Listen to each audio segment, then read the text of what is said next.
Some people asked why I didn't have a Hall of Fame, 2015 Hall of Fame thing up.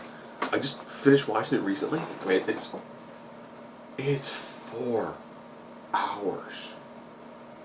It's 4 hours on like 9 people. This just took forever. So I'll try to go through this pretty quickly. I thought the Usos did a great induction speech for their father Rikishi. Rikishi's speech was good. You know, in retrospect, it was an okay moment. I could tell that since they were like, "We're the local boys," it kind of made sense to have Rikishi go in. Bruno Sammartino gave a great speech for Larry Zbyszko. I mean, if you didn't know who Larry Zbyszko was by the time his speech was done, you knew what you needed to know and why he was there. Great job with that. And Larry's, I liked his. Did he kind of get off track a little bit? Yeah. But given that style of moment, it would make sense that he might occasionally kind of just drift in and out a little bit.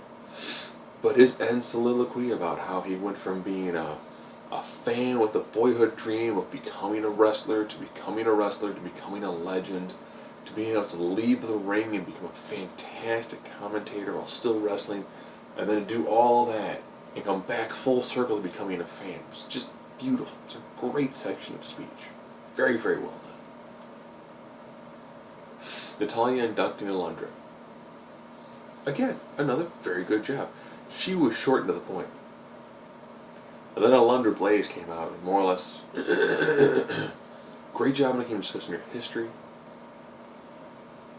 But they brought with the trash can, and you know they kind of like ran their way through that, all the different horrible things that kind of happened during her career.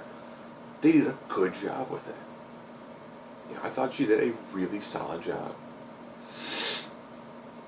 Especially the part when she called up she had the men and women stand up who serve our country, talked about her husband. I hadn't seen him in 8 months. Did a really good job. I still think that they should have seen if she could have brought her monster truck, and Rusev comes down in a tank, John Cena comes down in a monster truck being driven by a Alundra Blaze with red, white, and blue explosions everywhere and the giant American flag on the side. While he's holding a basket of bald eagle eggs just to make it America. But again, I thought she did a fantastic job with her speech. Really, really good speech. The Connor video package.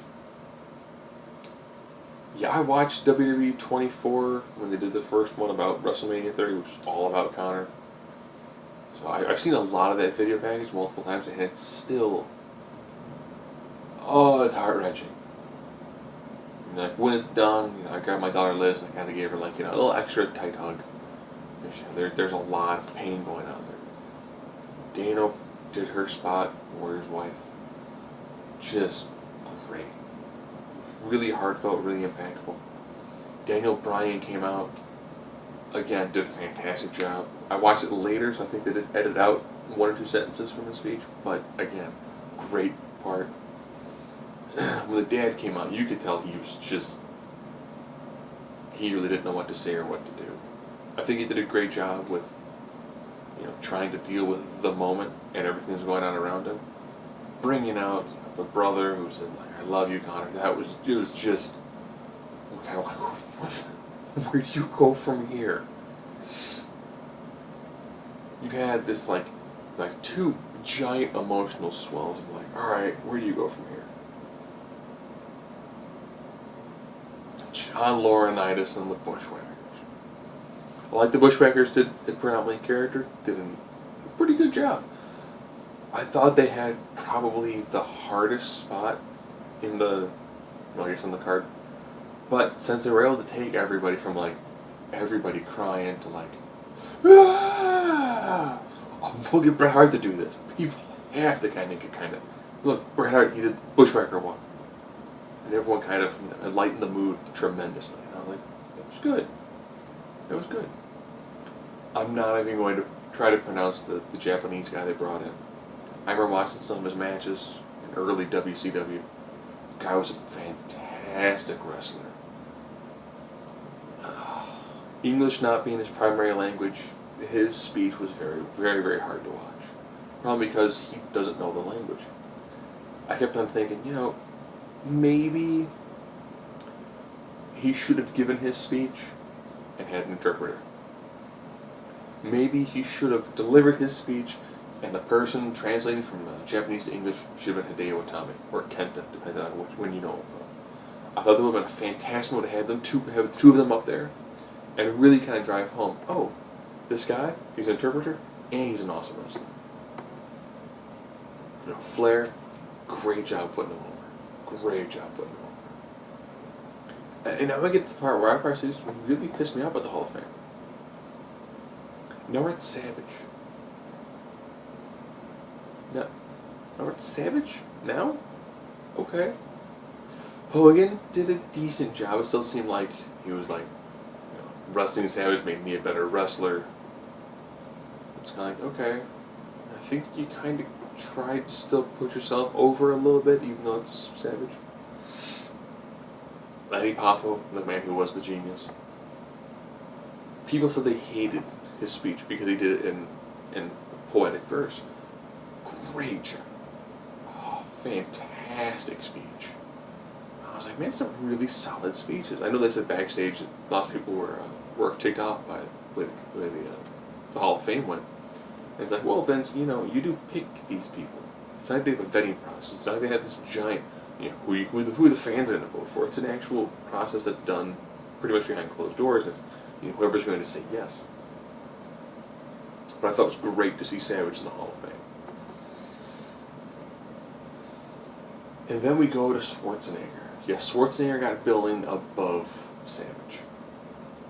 Triple H, again, nice job doing the induction.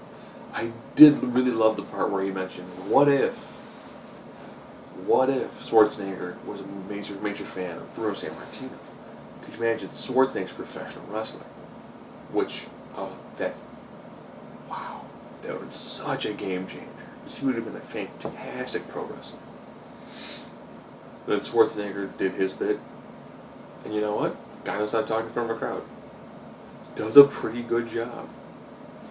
Yeah, the crowd kind of booed him because he talked about, being a governor, and lots of people did not like him as a governor. I get it. But then he ended on this tremendous high, you need to make sure America, because it stays the #1 country in the world, and this, that, and another thing, which is weird to see him say in front of probably the most multinational congregation wrestling fans you're ever going to have.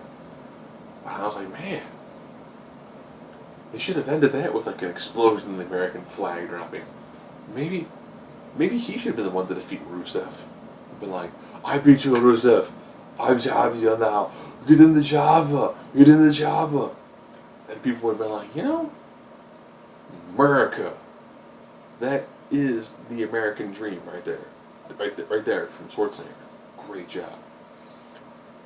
And then Shawn Michaels and Kevin Nash. Shawn Michaels, nice job talking. I liked how he did a short to the point speech. He mentioned, I'm kind of getting in trouble because of the guaranteed contracts. He did get in trouble later, but Shawn Michaels, what are they going to do? Shawn's just going to sit at home and do whatever he wants to do. He's done. Vince called, hey, do you want to come do something? I'm done. Yeah, enough flat, do something. But we did a camo hat. A flying out camo hat. Probably camo gear. My outside boots. Then we had Kevin Nash. A slight amount of humility when he brought up the Oz gimmick. He talked about, when he left WCW to join WWE, became Shawn Michaels' bodyguard, and he was like, alright, cool. Fall asleep on Vince's couch, but he'd be like, hey, you're becoming champ. Alright, it's cool. And a lot of it just seemed like he was like, yeah, I was here for the money and I'm in the Hall of Fame.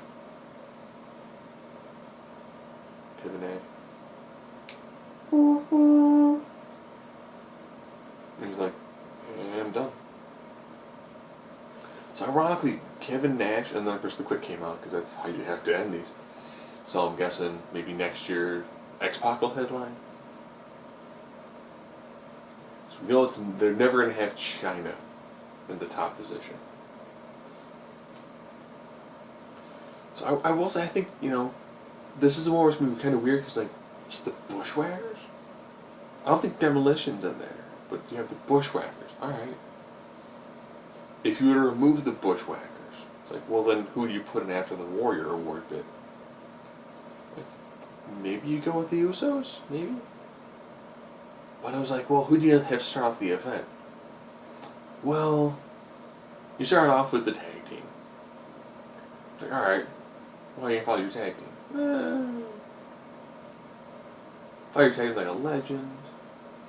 Nuclear Biscuit definitely did deserve to be in the Hall of Fame. Rikishi, it's hard to say. He was ridiculously over during his time.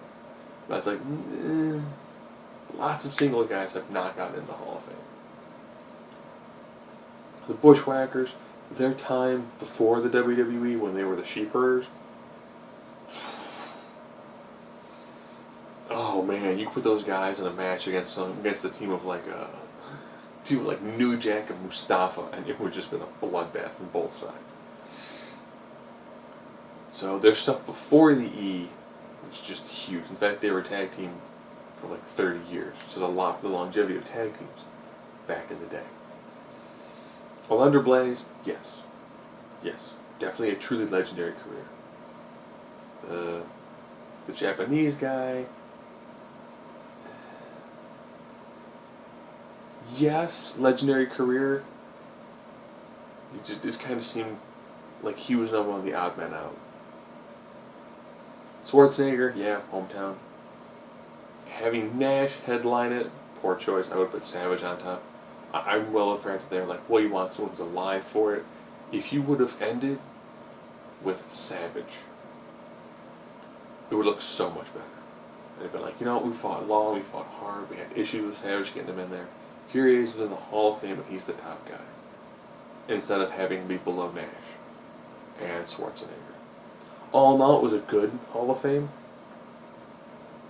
I do think they need to find ways to trim that down. Having been to one, you don't show up like at the 0 minute. You show up like an hour before, like the hour before. So you're there you sat in your spot for about 5 hours, and then shuffled out. That's hard because then knowing the next day, when you're WrestleMania, you're gonna shuffle in like an hour before your 4-hour show, then try to shuffle out. It's like that's 10 hours. That's a lot of time. I think they trimmed that back down to about 3. I think 3 is a really, really good amount of time for a Hall of Fame. 4 is a bit much. And 9 people was a lot to try to get through. It makes sense to have a tag team, a women's wrestler, and someone who was from the definitely a much older generation of wrestler. I can see maybe the occasional foreign wrestler who might not have had a tremendous amount of success in the E. Might have had a few matches in the E, but it would make sense to have that person in there. And then you end up having what I will probably say is I'd probably say then throw in another legend. And you can substitute any one of those 2 legends if you want to throw in a good celebrity.